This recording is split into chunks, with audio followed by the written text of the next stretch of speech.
The JFK Conspiracy. Who killed John F. Kennedy? This is the question that Americans have been asking for years. According to Wikipedia, John Fitzgerald Kennedy, the 35th President of the United States, was assassinated on Friday, November 22nd, 1963, at 12:30 p.m. in Dallas, Texas, while riding in a presidential motorcade through Dealey Plaza. Kennedy was riding with his wife Jacqueline, Texas Governor Conley, and Conley's wife Nellie when he was fatally shot by former U.S. Marine Lee Harvey Oswald, firing an ambush from a nearby building. The motorcade rushed to Parkland Memorial Hospital, where Kennedy was pronounced dead about 30 minutes after the shooting. Oswald was arrested by the Dallas Police Department 70 minutes after the initial shooting. Oswald was charged under Texas state law with the murder of Kennedy, as well as that of the Dallas policeman J.D. Tippit, who had been fatally shot a short time after the assassination. At 11:21 a.m., November 24th, 1963, as live television cameras were covering his transfer from the city jail to the county jail, Oswald was fatally shot in the basement of Dallas Police Headquarters by Dallas nightclub operator Jack Ruby. Ruby was convicted of Oswald's murder, though it was later overturned on appeal, and Ruby died in prison in 1967 while awaiting a new trial. After a 10-month investigation, the Warren Commission concluded that Oswald assassinated Kennedy, that Oswald had acted entirely alone, and that Ruby had acted alone in killing Oswald. This is the story that the American government has been feeding the American people for over 50 years. They have been teaching this lie in schools for over half a century, and the truth finally needs to be told. Today I will be discussing and giving you, the American people, some facts about events that happened before the assassination that might be the reason for the assassination of JFK. Then I will be giving you information on so many so-called conspiracy theories about who could be responsible for the assassination. Finally, I will give you my theory on who killed JFK and why I know it was more than one man that killed JFK. Let me begin with information about the events that happened before this horrible assassination of JFK. The first event that comes to mind is the Bay of Pigs. According to the website American Historama, the Bay of Pigs invasion occurred on April 17, 1961, when 1,400 CIA-backed Cuban exiles launched a botched invasion at a beach on the south coast of Cuba called the Bay of Pigs. The Bay of Pigs invasion was a disaster. By April 20th, 1961, 1,200 invaders were forced to surrender. President Kennedy, embarrassed and humiliated, had to negotiate a deal with Fidel Castro to release the prisoners. According to an article, How the Bay of Pigs Invasion Changed JFK, JFK felt he could no longer trust the CIA, along with much of the foreign policy establishment he inherited, including the National Security Council. As a result of the disaster, Kennedy revamped the administration's decision-making process, and most importantly, the focus of decision-making moved from the CIA to the advisors the new president trusted, including his brother Robert Kennedy, the Attorney General, and old friend Theodore Sorensen. The CIA and the National Security Council would be consulted, but they would no longer have total sway in a new administration. According to a website, jfklibrary.org, in 1961, the deteriorating political situation in Laos posed a serious concern in U.S. foreign policy when President JFK took office. Shortly before JFK's inauguration, President Eisenhower warned his successor that the effort was on the verge of failure and the U.S. military might need to intervene. Kennedy moved cautiously. He rejected a variety of proposals to send American forces and concluded that a negotiated settlement with the Soviet Union and other interested parties was the best he could achieve. The 1962 peace conference in Geneva produced a declaration on the neutrality of Laos and a three-part coalition government divided between pro-American, pro-communist, and neutral factions. These are just a couple of events that happened leading up to the assassination of JFK. There are many theories of who is responsible for the assassination of JFK. According to the website bugspace.com, the Lyndon B. Johnson conspiracy, a poll by Gallup in 2003 indicated that nearly 20% of Americans suspected Vice President LBJ of being involved in the assassination of Kennedy for political gain and power. The Warren Commission also accused LBJ of plotting the assassination because he disliked the Kennedys and feared that he would be dropped from the Democratic ticket for the 1964 election. LBJ and JFK apparently had words the day before the assassination. LBJ also played a big part in JFK going to Dallas in the first place. The mob conspiracy. The Kennedys were no stranger to crimes. In fact, many believe that the mafia helped JFK steal the election in 1960 by securing votes in a key state of Illinois.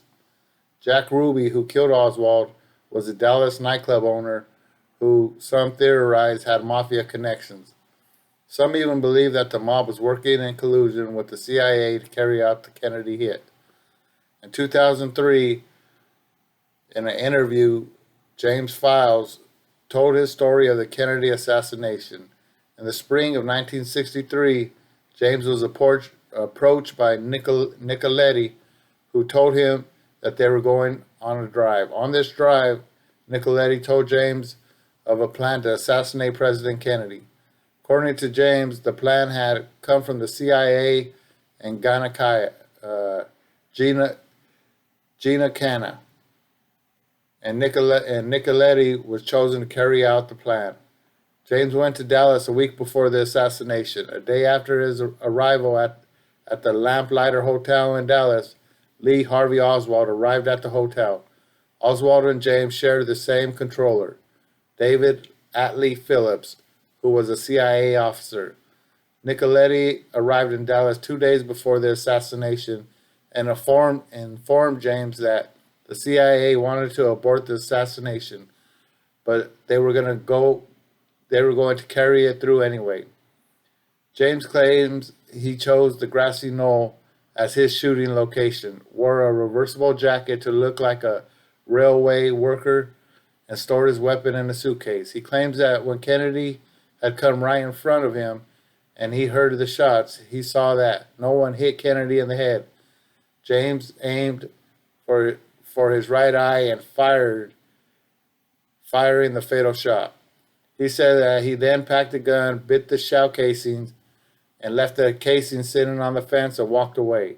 He further claimed that Oswald did not fire at the president or Officer Tippit. However, he never said who killed Tippit. Nicoletti was the other shooter and was firing from the Dowtex building and claimed that Kennedy was hit in the head twice because his shot and Nicoletti's headshot were in a split second of each other.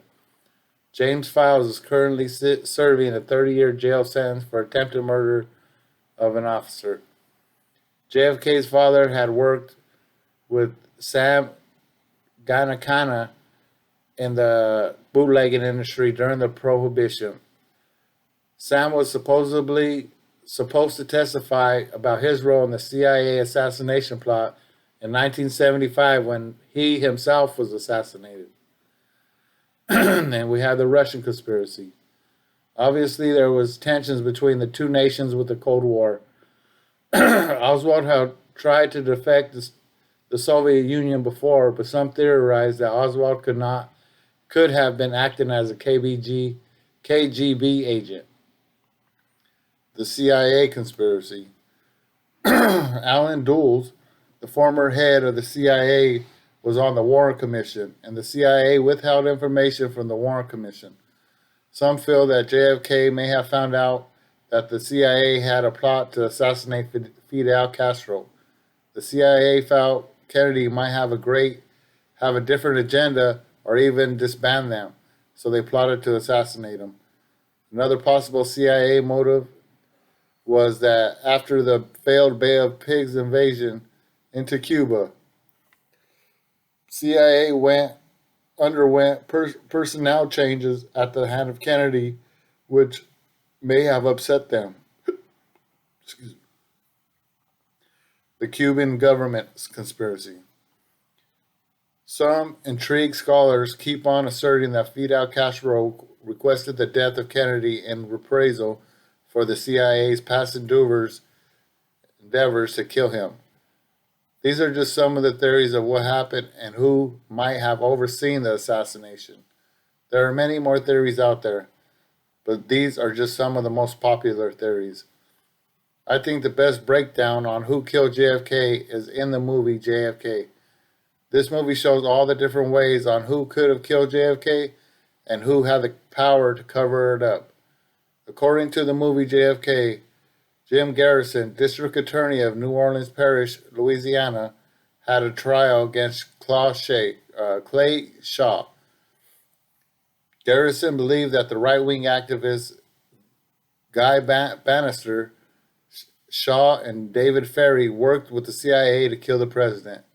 It was also rumored that Kennedy wanted to dismantle the CIA for the Bay of Pigs incident in Cuba, giving a speech on April 21st, 1961, saying he wanted to splinter the CIA into 1,000 pieces and scatter it into the wind. During the trial of Shaw, Garrison was able to make a strong point in his magic bullet theory. Garrison took note on how the Warren Report claimed that one of the 3 bullets fired missed. The last bullet fired clearly hit Kennedy directly in the head, as seen in the famous Zapruder film, which Garrison showed for the first time to the public.